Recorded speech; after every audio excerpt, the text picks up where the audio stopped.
In today's video, I'm going to teach you how to go back in Webflow.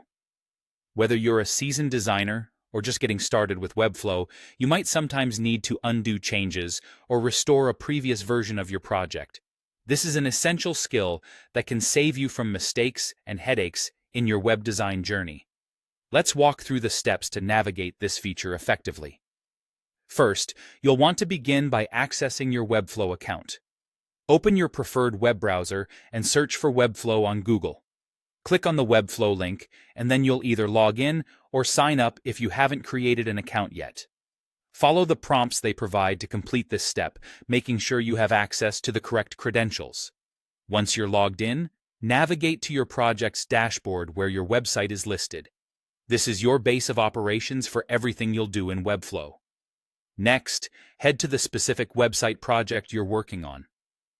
One of the simplest ways to reverse a recent mistake is by using keyboard shortcuts. If you're on a Windows computer, simply press Ctrl+Z, or if you're on a Mac, use CMD+Z. This will undo the last action you took. If you need to backtrack more than one step, repeat this shortcut multiple times to undo a series of actions. This command is quick and ideal for when you've just made a mistake and need an immediate fix. In addition to the keyboard shortcut, Webflow offers a visible Undo button in the top left menu. First, click on the Webflow logo. This will open the menu toggle where you can find the Undo option. Clicking this button will also undo the last action, and it's a handy alternative if you prefer clicking through menus rather than using shortcuts. For more significant reversions, explore the backup feature in Webflow. Go to your project's settings and navigate to the Backups section. Here, you'll find a list of saved versions of your project, complete with timestamps and any descriptions you've added. This is particularly useful if you need to revert to a much earlier version after extensive changes. Select the backup version you wish to restore and click the Restore Backup button.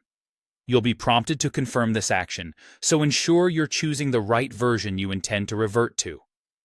After restoring, make sure to preview your site thoroughly to confirm everything is in order.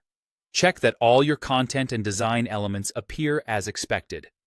Once you've verified that the restored version meets your needs, go ahead and publish it so your changes go live.